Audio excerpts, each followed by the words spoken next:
Hey guys, welcome to the first free Solopreneur workshop. I'm going to be breaking this into multiple sections, but the point of this video is to give you an idea of the kinds of things I'm going to be covering in our 9-week journey of discovering your brand and building a website. So let's just get started. So I want to introduce myself. I'm Jonathan Early. And my life has been primarily focused on art, design, and education for the last 15 or so years. So I've listed some colleges here and some schools and districts, and these are schools that I've been involved with in some way, whether as a teacher, as a consultant, as a designer, as a student, as a partner. So I've been pretty entrenched in education for quite a while. I have been running a creative agency online for about the same amount of time, about 15 years, and we worked with hundreds of clients, and those have kind of run the entire gamut in terms of industries. So we've worked with manufacturing firms, architecture firms, law firms, hospitals, insurance companies, yoga studios, artists, entrepreneurs, governments all over the place. So we've seen quite a broad spectrum of what businesses are dealing with and how to brand them appropriately. So speaking of business, the whole reason I'm running this workshop is to help people to start a business, because having run a business myself, I will admit and agree that the struggle is definitely real. As an entrepreneur, you're not just doing one job, you're doing 10 to 50 to 100 jobs, and all of them have to be done well in order for the business to succeed. And so I did a search and found out what are the top 5 things that businesses struggle with, and those are scheduling, client management, motivation, pricing, marketing, and ultimately branding. Now, in my workshop, I am going to cover every single one of these in depth. But for now, for this sample, let's just dive into branding. So branding is, I consider it the how stage. So Simon Sinek is a motivational speaker and author, and he came up with this 3-ring system. And at the core is why. He says, start with why. So why are you running your business? Why are you doing what you're doing? We will cover that in week 1. And then the outermost circle is what. So what is the product that you're selling or the service? Like specifically, what is your deliverable? I think brand falls in the how part, which is where I enjoy spending the most time. And that is, how are you presenting your product? How do people see you?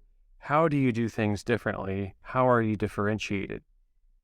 So the king top branding expert is Marty Neumeier.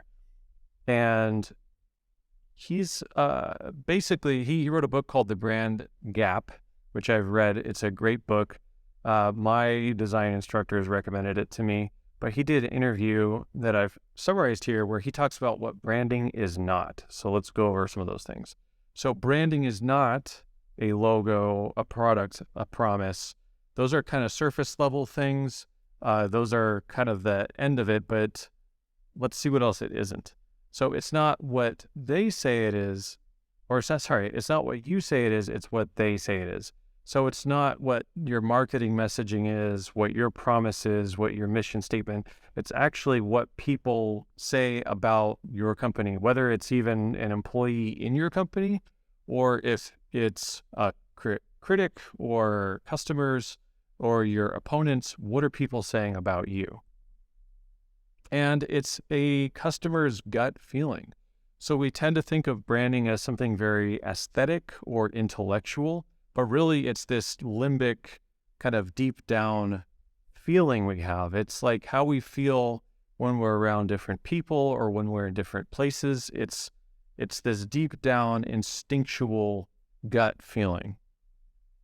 So I'm going to talk about a few case studies where branding really made a huge difference. And so the first one is Palessi. So Palessi was a social experiment done by Payless Shoes, where they did a grand opening at this beautiful new location in LA.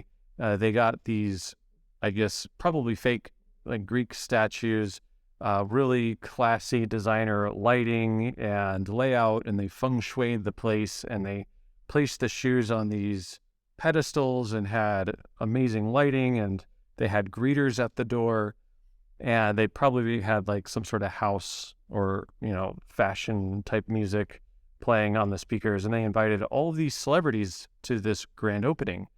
And they were selling shoes for $500, $600, $700, and these celebrities were buying them and walking out with their bags. And they're interviewing these celebrities and saying, "Now, tell us about this shoe. Why did you buy this shoe?" And they said, "Well, I can tell it's made of high quality materials.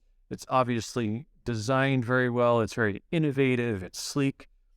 And the whole point of this was that they were actually just regular Payless shoes that typically would go for, 2 digits, like $30, $40, $50. And they were selling them for, 10 times the price. And really where this all plays into branding is it's not what you're selling, it's how you're presenting it. And so I think this was just kind of put the nail in the coffin for how effective branding can be. Next is homeless haircut. So this is an outside-in transformation. So this is a trend I've seen a lot on YouTube. So barbers will go to homeless people and offer to give them free haircuts. And so in this particular case, this is a man in Spain, and you can see on the left, he looks very disheveled.